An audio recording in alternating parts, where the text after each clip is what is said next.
It's got an exciting series, Motivational Monday, coming up. And it's exciting because I'm excited about it. Okay, I'm really excited about this. This is something that I've been practicing and still practicing for many years of my life. Okay. Over the next 8 weeks, I want to share with you about the 7 Habits of Highly Effective People by Stephen Covey. This book has sold well over 25 million copies and is taught in organizations throughout the world. I remember 20 years back, Hui Swan actually was sent by a company to be trained to facilitate this program for URA. So, that's, we are familiar with this program, but how many of us actually apply it? This is something that's extremely practical, which is why I want to talk about it. So why is it relevant? Remember, we always start with the why. Why is it relevant to our network marketing business? And in fact, to our whole lives. I always say our network marketing business is just a business. It's just part of our lives. It's got to have an impact on our whole life. So why is it relevant? Well, in leadership, there are only 2 words in leadership, really. Follow me. When you say follow me, people are going to ask, follow you? Who are you? So that's a good question. Okay, who am I? And who do I want to be? So if you take an iceberg, the part that you see, that 10% of the entire iceberg, the part that you see is what Stephen Covey says your personality. The part that is unseen, 90%, is your character. So personality is your appearance, what is seen on Facebook. Character is what is inside, or what is seen by your family and your close friends, who you really are. Character is where you sow the seeds of greatness. So the 7 habits focuses on building this character ethic, where you align your values with so-called universal and timeless principles. Okay, now I want to go a little bit into these values and principles, okay, because they will govern who you are, your character. So values are internal, they're subjective, they differ from different people, whereas principles are external, natural laws. They are the same for everyone. Our values will govern our behavior, whereas principles ultimately determine the consequences. Some examples of values, okay, love, contribution, integrity. Some examples of principles: the law of gravity. Okay, you jump from a building, you will drop. Okay, multiplication is more powerful than addition. That's a principle. Okay, another principle of life: you exercise and you take supplements, you will age healthily. That's a principle, natural principle. If you practice seeing things positively, you will be positive and you will attract positive outcomes. That's a natural law. Okay, so going back to our 4 crucial characteristics, values is my why, my compelling desire, while principles are my how, my effective action. So if there's some things that I want in life, okay, what is it to be? What is success? I want to be effective. Okay, I want habits that make me effective to get success. I want to be applying the right principles, taking the effective action. The other thing that 7 habits focuses on talks about is this, what Stephen Covey calls the maturity continuum, which means it's a program for growth. Okay, a verse that governs my life in the Bible, Luke 2, verse 42, talks about how Jesus increased in wisdom, in stature, and in favor with God and man. So intellectually, physically, spiritually, and socially. So you want to be growing in all these areas. And in 7 habits, there is a growth progression from growth projection from dependence, where you is the key word. That means you feed me, you help me, you teach me. Okay, I'm dependent. From dependence to independence, where the key word is I. Okay, I'm okay on my own. Okay, so New Skin hopes to create independent distributors. Okay. And then from dependence to independence, then to interdependence, where the key word is we, where we begin to do more because we work with each other. Okay, so that's, you know that when you work on this program, you're working to improve yourself. So there is a program of growth. Okay. Now, 7 habits of highly effective people. Okay, the word effective, okay, effective action creates results. It's all about results. Habits, what about habits? Habits basically represent who I am, okay, who I naturally am when I've got habits. Okay, when I have that habits, my behavior becomes natural. The philosopher Epictetus said, habits, good and bad, were like a bonfire. Every time we perform a habit, we reinforce it, we add fuel to the fire. The philosopher Seneca said, acquiring new habits leads to a fundamental change of character.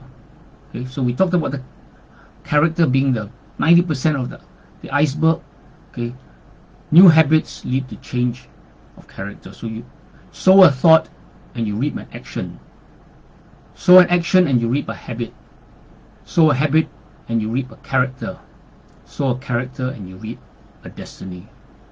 So where you want to go is determined by your thoughts, your actions, your habits, and that's where habits come in. Okay. So let me quickly introduce you to the 7 habits. The first 3 habits deal with self-reliance and self-mastery.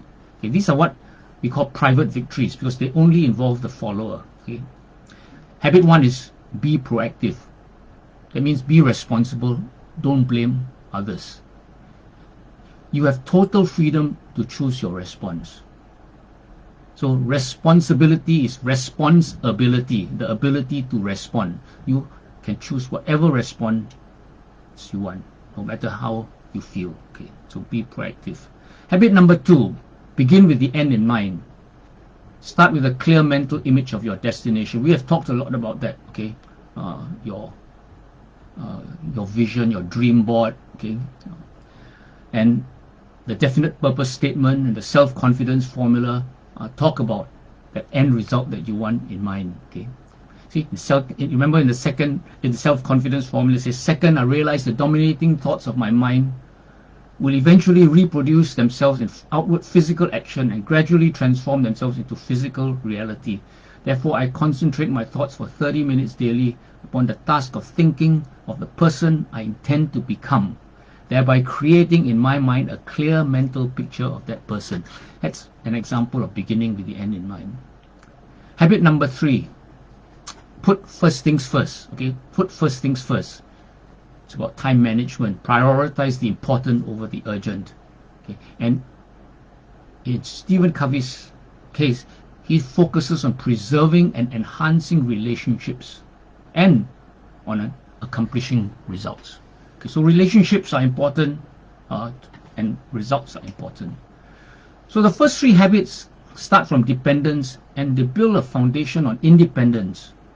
So once I'm independent, I can move on to interdependence, which basically involves caring, productive relationships with others, and Stephen Covey calls them public victories. So when you have your private victories, you've grown to be an independent person, then you go out and you have public victories.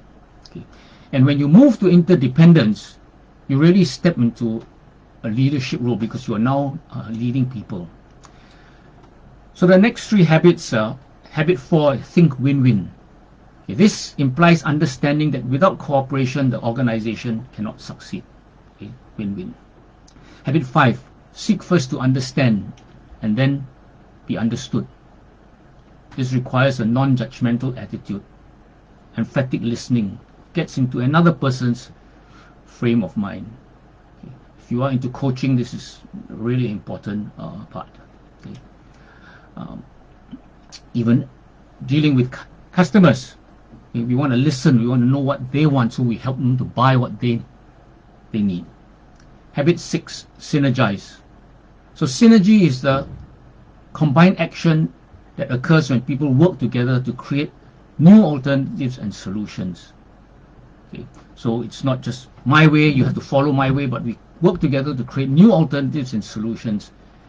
And the essence of synergy is to value and to respect differences. So that's habit 4, 5, and 6. And finally, habit number 7, sharpen the saw. Okay, this is the process of continually renewing the physical, mental, spiritual, and social aspects of life. Okay, and that is why leaders are learners. They're continuing to sharpen the saw to be relevant. And of course, for many of us, we don't just work on one habit, then we move to the next habit. We are working on all 7 habits at the same time, getting better and better at each habit. Okay, let me read to you. I always read something, and I'm going to read something from a book called Stories for a Man's Heart. Okay, and the title of this thing I'm reading is, sorry, I've just lost it. Let me just find it. It's from this book, Stories from a Man's Heart.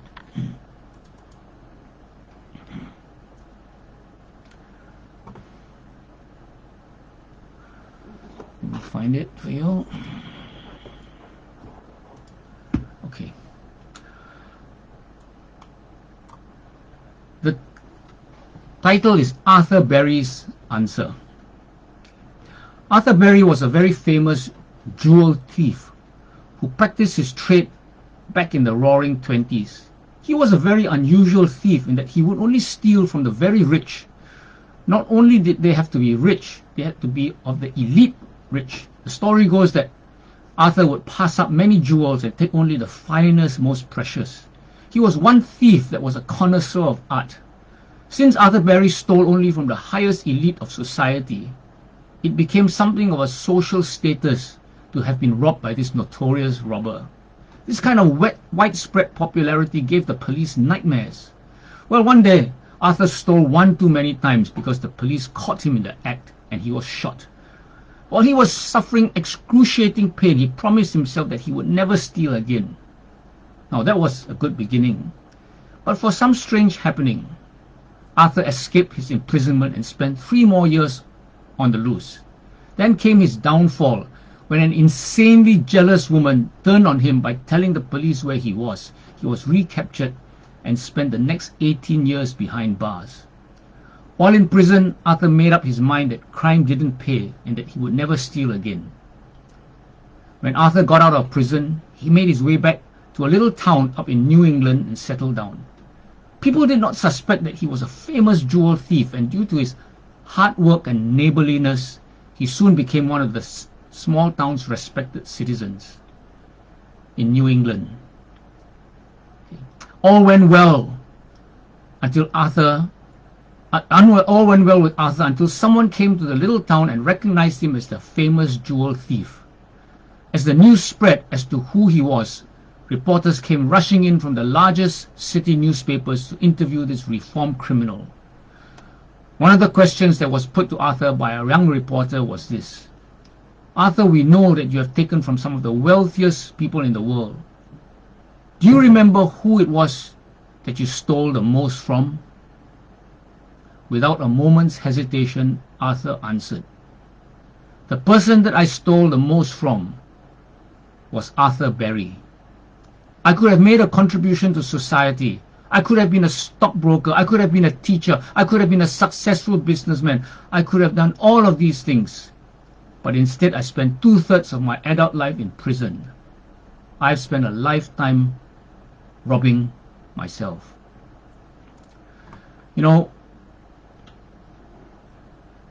7 habits is all about being someone who at the end of your life will say, I've done the best that I could, contributed all I can to society. I've left a legacy behind. I have not wasted my life. Okay. So next week we will focus on habit 1, be proactive. And that is the most important habit, and it's the key to open the door to access all the other 6 habits.